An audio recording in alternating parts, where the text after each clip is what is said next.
오늘도 예수님 만나시길 축복합니다. 네,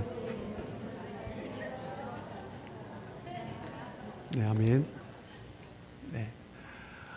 뉴욕 맨하탄의 그 허드슨 강 근처에 보면 리버사이드 철치라는 교회가 있습니다. 1930년대 설립된 교회인데 교회가 굉장히 아름답고 이제 종탑을 보면 한 19층 높이 정도 되죠. 굉장히 높아요. 그래서 종탑 위에 십자가가 있는데 평소에는 너무 높으니까 사람들이 그 종탑 위를 쳐다보지 못하는 것 같아요. 그런데 어느 날 지나가는데 보니까 사람들이 많이 모여 있는 거예요. 그리고 사람들이 많이 모여서 그 종탑 위에 십자가를 사람들이 고개를 들고 쳐다보고 있는 겁니다. 그래서 한 사람이 지나가다가 무슨 일인가 하고 같이 봤더니 그 19층 높이 위의 그 종탑 위에 사람이 매달려 있는 것입니다. 그래서 이 사람도 지나가다 발을 멈추고 뭐 하나 이렇게 쳐다보고 있는데 어떤 사람인가 보고 있는데 그 사람이 그 십자가에 매달려서 십자가를 청소를 하고 있었습니다. 그래서 사람들이 뭐 신기하기도 하고 또 위험하지 않을까 해서 사람들이 쳐다보고 있었던 거죠. 그 모습을 한참 이렇게 바라보다가 이 사람에게 문득 그 생각이 든 것입니다. 저 십자가 수많은 시간 동안 이 길을 걸어 다녔는데 평소에는 보지 않고 있다가 오늘따라 서서 보고 있는 자신의 모습, 그리고 그것을 바라보고 있는 사람들의 모습을 보면서 마음에 문득 드는 생각이, 십자가에는 사람이 달려야 사람이 집중하는구나 라는 생각을 했습니다. 십자가가 비어 있으면 사람들이 보지 않는 거죠. 빈 십자가는 의미가 없습니다. 누군가가 그 십자가를 지었기 때문에 의미가 있는 것이고, 오늘도 많은 사람들이 예수님께서 허락하신 그 십자가를 지면서 살아가고 있는 것입니다. 오늘 본문에 보면 두 명의 십자가를 진 사람이 등장을 합니다. 예수님과 구레네 사람 시몬입니다. 예수님께서 십자가를 지셨습니다. 예수님께서 십자가를 지신 이유는 무엇입니까? 우리의 모든 죄를 대신하시기 위하여서 예수님께서는 십자가 지신 것입니다. 그 십자가를 지시면서 우리가 받아야 할 그 모든 조롱과 죄의 대가, 그 채찍을 예수님께서 대신 다 받으셨습니다. 그 채찍과 그 조롱을 받으시면서 침뱉음을 당하기까지 하시면서 비아 돌로로사, 그 십자가의 길을 묵묵히 걸어가신 것입니다. 오늘 함께 읽은 본문 마가복음 15장 17절 말씀을 보시면 예수님께서 그 십자가형을 확정 지은 이후에 군인들은요, 예수님께 자색 옷을 입혔습니다. 그 의미는 무엇입니까? 왕을 상징하는 색깔이죠. 자색 옷을 입히고 그리고 가시관, 왕의 왕관 대신에 가시관을 엮어 씌웠습니다. 그리고 18절 19절 말씀해 보시면요, 그 군인들은 그 예수님을 향하여서 경례하고 유대인의 왕이여 평안할지어다 하며 희롱하기 시작합니다. 그리고 19절 말씀해 보시면 갈대로 그의 머리를 치며 침을 뱉으며 그 예수님 앞에 꿇어서 유대인의 왕이여 하며 절을 하는 것입니다. 희롱을 하고 있는 거죠. 그리고 20절 말씀해 보시면 희롱을 다한 이후에 다시 그 자색 옷을 벗기고 원래 예수님의 옷을 입힌 다음에 그리고 십자가에 못 박기 위하여서 끌고 나갑니다. 그 당시 십자가를 지는 사람은 친히 그 십자가의 형장까지 그 십자가를 친히 자기가 지고 가야 했습니다. 그 십자가의 무게는 한 80kg 정도 된다고 해요. 예수님께서 그 전날 밤 우리가 잘 알다시피 골고다 언덕에서 밤을 지새우며 기도하셨습니다. 한숨도 못 주무신 거죠. 그리고 새벽에 잡히셨습니다. 그리고 그 밤을 지새며 기도하실 때 땀방울이 핏방울이 되기까지 온몸의 진액을 다 빼시면서 그 밤에 기도하셨던 것입니다. 그리고 아침에 잡혀서 신문을 받기 위하여서 이리저리 끌려다니셨습니다. 아무것도 먹지 못하고 그렇게 끌려다니신 거죠. 그리고 채찍에 맞으셨습니다. 그리고 예수님께서는 그 80kg가 넘는 십자가를 지시고 이제 비아 돌로로사 골고다의 길을 걸어가시는 것입니다. 더 이상 그 십자가를 질 힘이 없으셨을 것입니다. 육체적으로는 너무나 기진맥진하셨습니다. 몇 번을 넘어지셨는지 우리는 알지 못합니다. 쓰러지고 또 쓰러지셨을 것입니다. 쓰러질 때마다 채찍에 맞으셨고 일어나지 못하면 군인들은 침을 뱉었을 것입니다. 그리고 수많은 사람들이 예수님을 향하여서 희롱하였을 것입니다. 그때 예수님은 일어나지 못하고 쓰러져 있었습니다. 그리고 군인들은 한 사람을 대신 십자가를 지울 사람을 보며 구레네 사람 시몬이라는 사람을 지목하였습니다. 구레네는 아프리카 북부 지역에 있는 작은 시골입니다. 그 아프리카 사람 건장한 체구였던 것 같아요. 그 구레네 시몬을 향하여서 예수님을 대신 십자가를 지게 하는 것입니다. 예수님을 대신하여서 구레네 시몬이 십자가를 지고 걸어갔습니다. 이 사람은 예수님을 그 자리에서 처음 봤습니다. 예루살렘에 왔더니 예수라는 청년 때문에 온 예루살렘이 시끌벅적한 것입니다. 구레네 시몬은 명절 때문에 명절을 세우기 위하여서 예루살렘에 올라왔습니다. 그런데 예수라는 청년의 사건 때문에 온 도시가 시끄러운 거죠. 본인도 궁금해서 그곳으로 나와왔습니다. 마침내 십자가형이 확정되었다는 소식이 전해지자 사람들은 그 십자가의 길을 향하는 그 길에 사람들은 모여들었습니다. 구레네 사람 시몬 역시 그 자리에 서 있었던 것입니다. 누군지 궁금하여서 그 자리에 서 있었을 것입니다. 그때 로마 군인이 그 구레네 사람을 지목하여서 나오라고 합니다. 그리고 예수님을 대신하여서 십자가를 지게 했습니다. 그는 억지로 예수님 대신 십자가를 지고 간 것입니다. 죄도 없는 사람이지만 체구가 건장하다는 이유 때문에 아마 흑인이었던 것 같아요. 그 건장한 체구 때문에 구레네 사람을 택하여서 군인들은 십자가를 지게 했습니다. 십자가를 지라라는 소리를 들었을 때 그 사람의 마음이 어떠했을까요? 참 재수 없는 날이다 생각했겠죠. 로마 군인의 말을 거역할 수가 없었습니다. 그래서 할 수 없이 억지로 그 십자가를 지고 걸어갔습니다. 그런데 그 만남이 구레네 사람 시몬의 인생을 완전히 바꾸어 놓았습니다. 물론 그곳에서 골고다까지 십자가를 온전히 구레네 사람 시몬이 다 지고 간 것 같지는 않습니다. 요한복음 19장 17절 말씀에 보시면 예수님께서 자신의 십자가를 해골 곧 골고다라 하는 곳까지 예수님께서 지고 나가셨다라고 되어 있어요. 그래서 그 골고다 근처 가까이에는 예수님이 다시 지셨던 것 같습니다. 얼마간의 길이었는지는 모르겠지만 구레네 사람 시몬은 예수님을 대신하여서 십자가를 지고 갔고 그리고 십자가를 지고 가면서 그 예수님을 곁에서 지켜보았을 것입니다. 그 만남이 그의 인생을 완전히 바꾸어 놓았습니다. 마가복음 15장 21절 말씀입니다. 우리 같이 한번 다시 읽도록 하겠습니다. 시작. 마침 알렉산더와 루포의 아버지인 구레네 사람 시몬이 시골로부터 와서 지나가는데 그들이 그를 억지로 같이 가게 하여 예수의 십자가를 지우고 구레네 사람 시몬을 소개하는데 알렉산더와 루포의 아버지다라고 그렇게 소개를 하고 있습니다. 마가복음의 저자가 구레네 사람 시몬을 소개하면서 알렉산더와 루포의 아버지다. 누구의 아들이 아니라 알렉산더와 루포의 아버지다라고 표현한 것은 분명히 알렉산더와 루포라는 사람에 대해서 그 당시 그리스도인들이 누구인지 분명히 알고 있었을 것이다 라고 생각을 합니다. 그 사람들의 이름을 쓰면 이 사람이 어떤 집안인지 사람들은 쉽게 알 수가 있는 거죠. 마가복음의 독자들이 그 이름을 듣기만 해도 누군지 금세 알았지 않았나 생각을 해볼 수 있습니다. 그렇다면 그 아들들은 어떤 사람이었을까요? 로마서 16장 13절 말씀입니다. 같이 읽습니다. 시작. 주 안에서 택하심을 입은 루포와 그의 어머니에게 문안하라. 그의 어머니는 곧 내 어머니니라. 주 안에서 택하심을 입은 루포라고 표현을 합니다. 누가복음 6장에 보면 예수님께서 12제자를 택하시는데 여기서 12제자를 택하여라고 하실 때 이 단어가 에클렉토스라는 단어를 씁니다.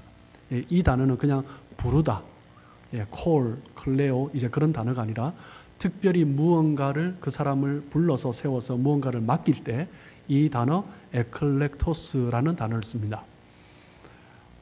로마서 16장 13절에도 주 안에서 택하심을 입은 루포라고 표현을 하고 있습니다. 즉, 주 안에서 택하심을 입어서 어떤 사명을 가지고 쓰임받았던 사람이었다라는 것입니다.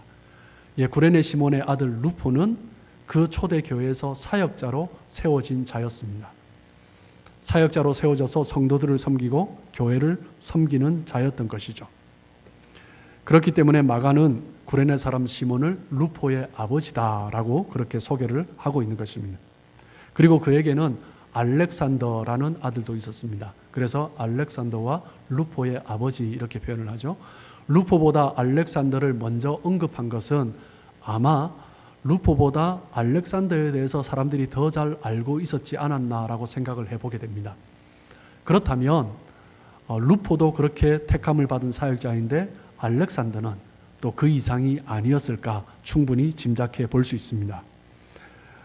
알렉산더도 루토 못지않게 초대교회 성도들을 세우고 성도들이 다 알만한 그런 사역자였을 것입니다. 그리고 로마서 16장 13절 본문을 다시 한번 보시면 하반절에 보시면 루포와 그의 어머니에게 문안하라. 그의 어머니는 곧 내 어머니니라. 사도 바울이 루포의 어머니, 즉 구레네 시몬의 아내를 향하여서 뭐라고 표현을 합니까?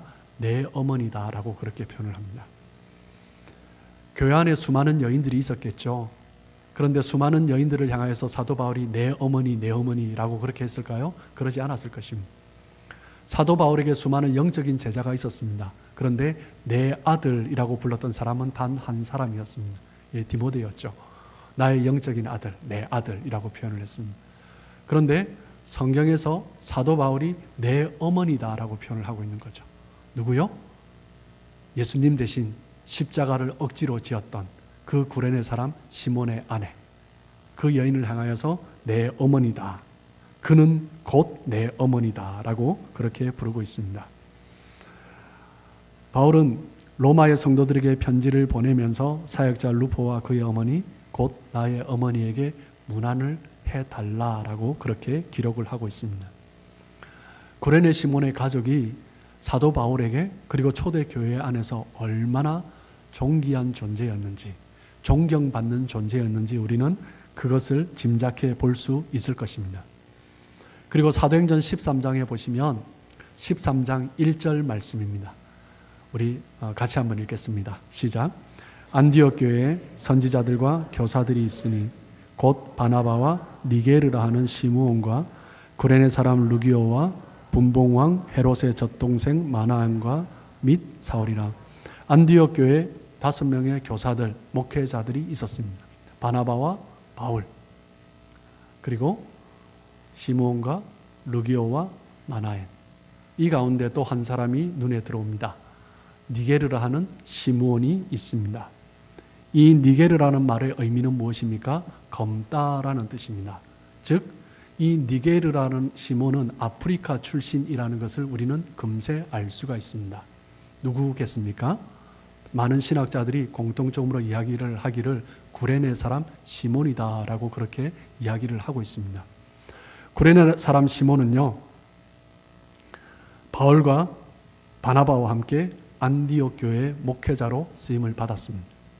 그리고 바울과 바나바를 파송을 할 때, 선교사로 파송할 때 그 교회에서 목회자로 함께 파송했던 사람이었습니다. 구레네 사람 시몬이 있었기 때문에, 루기오와 마나엔이 있었기 때문에 바울은 안디옥 교회를 남겨두고 바나바와 함께 선교를 떠날 수가 있었던 것입니다. 충분히 우리는 시므온이 어떤 사역자였는지 충분히 짐작해 볼 수 있을 것입니다. 처음에는 억지로 그 십자가를 지었습니다. 예수님을 만난 그날, 처음에는 참 재수 없는 날이다, 참 운 없는 날이다 이렇게 생각했을 줄 모르겠습니다. 다른 사람들이 바라볼 때도 아이고 불쌍한 사람이라고 생각했을 줄 모르겠습니다. 그런데 구레네 사람 시몬은 예수님과 함께 그 십자가를 지고 걸어가면서 그 예수님의 모습을 보았을 것입니다. 십자가를 지고 걸어가는 그 수많은 죄인들을 보았겠죠. 그때 그 죄인들의 모습이 어떠했는지 시몬과 사람들은 알았을 것입니다. 그런데 시몬은 바로 곁에서 그 예수님을 바라보면서 다르다라는 것을 깨달았을 것입니다.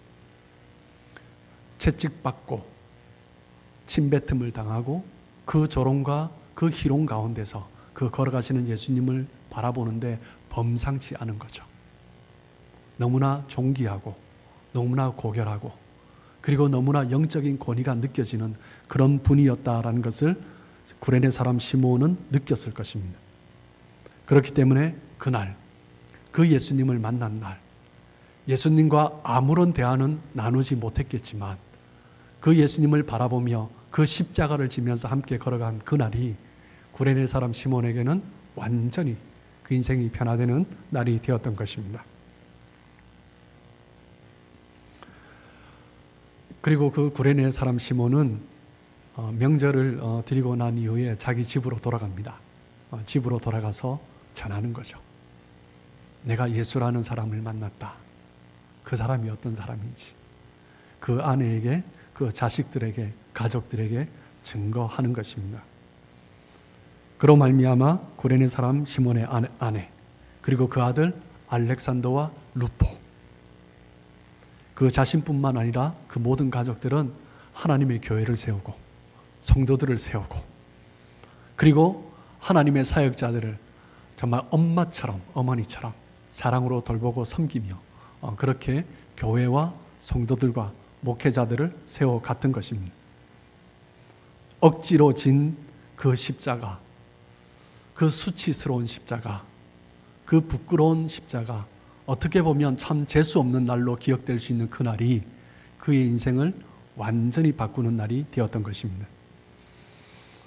사랑하는 성도 여러분, 구레네 사람 시몬뿐만 아니라 우리도 때로는 인생을 살아가며 참 억지로 지는 십자가가 많은 것 같습니다. 아이고 주님, 왜 저에게 그런 십자가를 주십니까? 자신의 몸 가운데 그리고 사랑하는 가족 가운데 질병으로 인하여서 참 어렵게 하십니다. 이 십자가를 왜 저에게 허락하십니까? 원치 않는 가난으로 말미암아 참 어렵고 힘들게 고달프게 살아가게 합니다. 하나님 풍성하신 분 아닙니까? 그런데 왜 저에게 이런 십자가를 주십니까? 원치 않는 사람 만나서 왜 그렇게 고생시키십니까? 마음 고생하고 몸 고생하고 그렇게 고생하는 사람도 있습니다. 사업이 풀리지 않아서 어렵고 힘든 사람들이 있습니다. 원치 않는 실직으로 갑자기 그 겪는 어려움 때문에 하루하루 너무나 힘들게 살아가는 사람도 있습니다. 참 예수님을 잘 믿고 싶었는데 예수님 잘 믿으려고 그렇게 한번 해봤는데 그 일 때문에 오해받고 그 일 때문에 이상한 말이 돌고 그 일 때문에 오히려 나를 더 부끄럽게 하고 수치스럽게 하는 그런 어려움을 겪을 때도 있습니다. 신앙생활을 하면서도 우리가 참 많은 어려운 힘든 십자가를 억지로 지고 갈 때가 있습니다. 어떻게 해야 됩니까?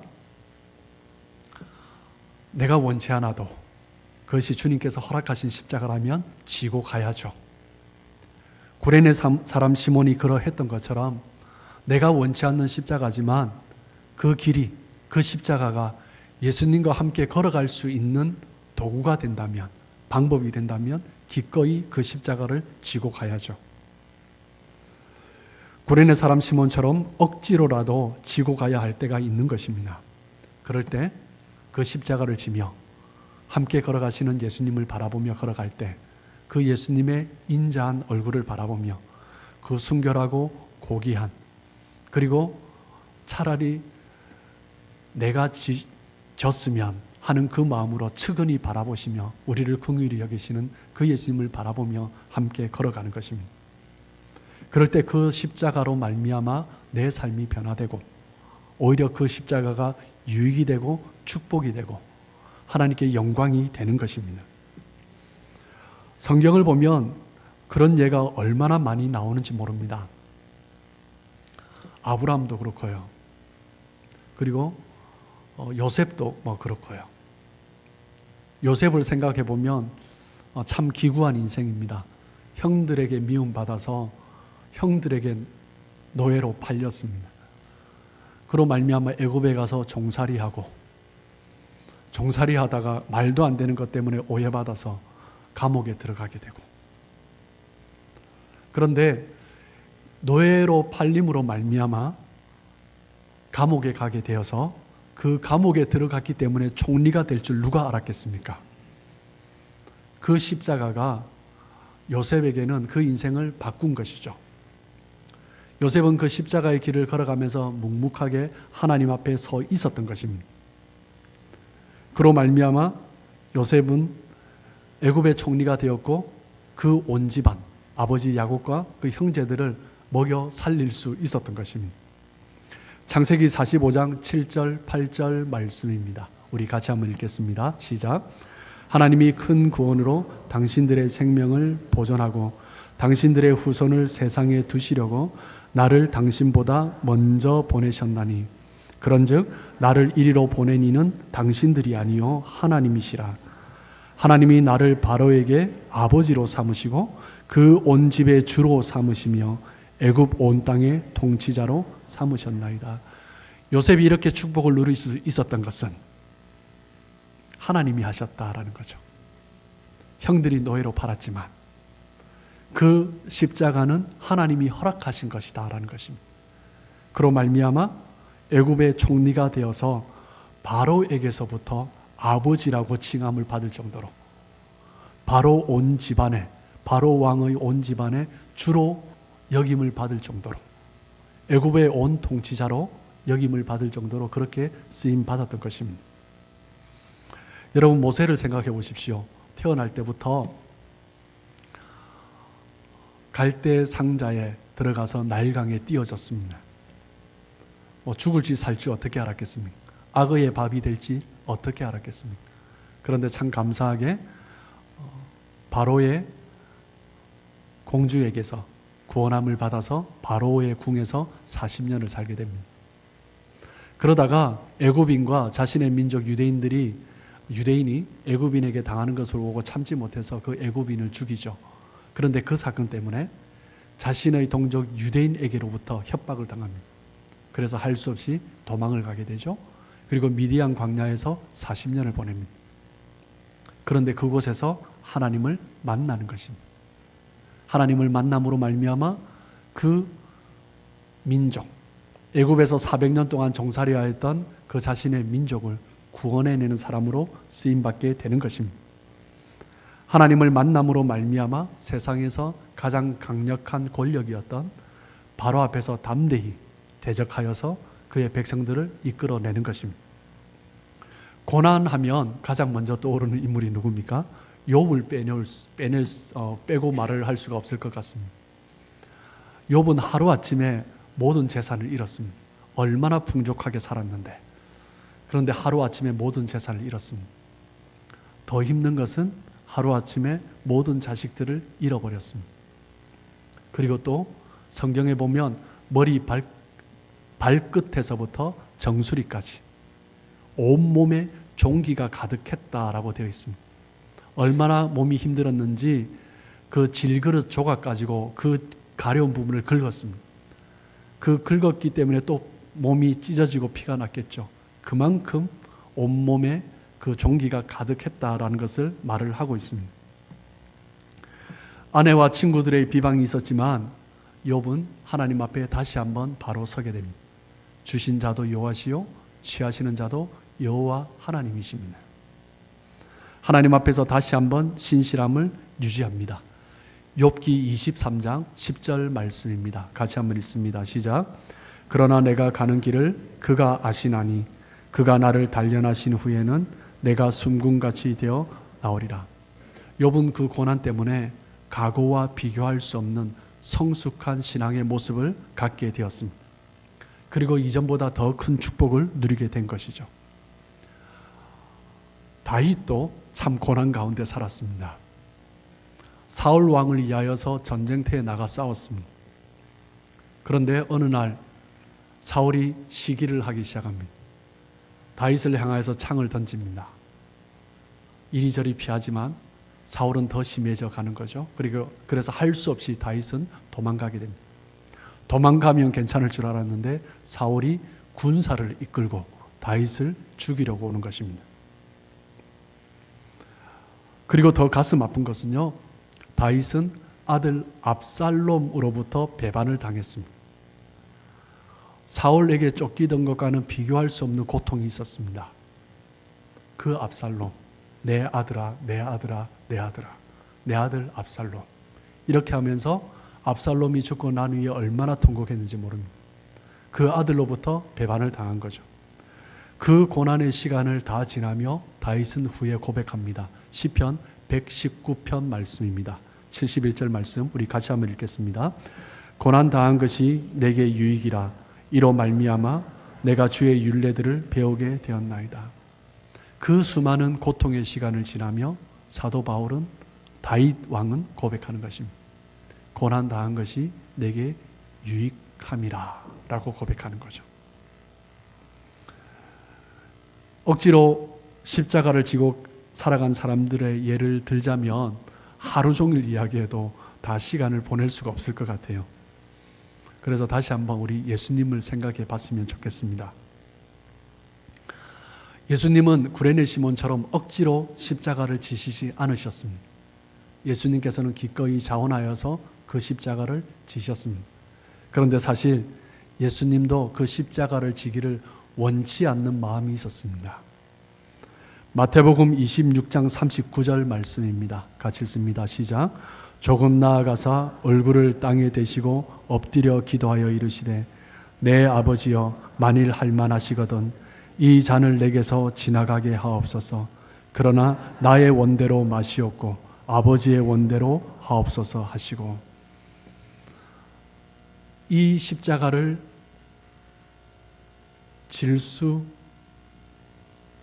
않을 수 있다면, 십자가가 그냥 지나갈 수 있다면 그 마음 가운데 십자가를 지고 싶지 않은 그런 마음이 예수님께 있었던 것입니다. 그런데 아버지 나의 원대로 마옵시고 아버지의 원대로 하시옵소서. 그렇게 밤을 지새고 기도하시며 예수님은 기꺼이 십자가의 길로 걸어가신 것입니다. 그 십자가로 말미암아 우리가 구원을 받은 거죠. 예수님의 십자가의 모습을 향하여서 빌립보서 2장에는 너무나 잘 말씀을 해주고 있습니다. 우리 빌립보서 2장 5절에서 11절까지 말씀, 조금 긴 말씀인데요. 우리 한 절 한 절 묵상하시면서 같이 한번 봉독했으면 좋겠습니다. 너희 안에 이 마음을 품으라. 곧 그리스도 예수의 마음이니 그는 근본 하나님의 본체시나 하나님과 동등됨을 취할 것으로 여기지 아니하시고 오히려 자기를 비워 종의 형체를 가지사 사람들과 같이 되셨고 사람의 모양으로 나타나사 자기를 낮추시고 죽기까지 복종하셨으니 곧 십자가에 죽으심이라. 이러므로 하나님이 그를 지극히 높여 모든 이름 위에 뛰어난 이름을 주사 하늘에 있는 자들과 땅에 있는 자들과 땅 아래에 있는 자들로 모든 무릎을 예수의 이름에 꿇게 하시고 모든 입으로 예수 그리스도를 주라 시인하여 하나님 아버지께 영광을 돌리게 하셨느니라. 아멘. 예수님께서는 자신을 낮추시고 십자가에 못 박혀 죽으심으로 말미암아 우리 한 사람 한 사람을 구원하셨습니다. 그리고 하나님께서는 그 예수님을 다시 살리시고 예수 그리스도를 주라 시인하는 모든 사람들, 그 사람들로 말미암아 영광을 받으셨습니다. 여러분, 십자가는 결코 손해가 아닙니다. 우리의 삶 가운데 참 지기 싫은 억지로 져야 할 십자가들이 있습니다. 그런데 그 십자가를 억지로 졌다 할지라도 그 십자가를 지고 걸어가며 예수님을 바라본다면 그 십자가가 영광의 십자가가 되는 것입니다. 구레네 사람 시몬은 십자가를 지면서 예수님을 만났습니다. 그 십자가를 지는 자리에 택함을 받은 것은 예수님에게 택함 받은 것도 아니고요. 로마의 군인에게 택함을 받았습니다. 그런데 그는 그 십자가를 지면서 예수님을 바라보기 시작했습니다. 어떤 사람 때문에 그 십자가를 졌든지 간에 관계없이 예수님을 바라보면 그 십자가는 영광의 십자가가 되는 것입니다. 그 예수님을 바라볼 때 그 얼굴은 매맞고 침뱉음을 당하며 너무나 처참한 모습이었지만 구레네 사람 시몬이 그 예수님의 얼굴을 바라보았을 때 너무나 순결하고 고귀한 인자한 모습을 볼 수 있었던 것입니다. 그 예수님을 바라보며 함께 걸어갈 때 더 이상 그 십자가는 무거운 십자가가 아니라 기쁨의 십자가, 감격의 십자가였습니다. 마태복음 11장 28절입니다. 같이 읽습니다. 수고하고 무거운 짐진 자들아 다 내게로 오라. 내가 너희를 쉬게 하리라. 여러분, 때로는 십자가를 지고 가기 너무 어렵고 힘들 때가 있습니다. 그럴지라도 낙심하고 포기하지 마십시오. 주님을 바라보는 것입니다. 주님을 바라보면 주님은 우리를 향하여서 그 얼굴을 들어 바라보시고 우리에게 안식을 주십니다.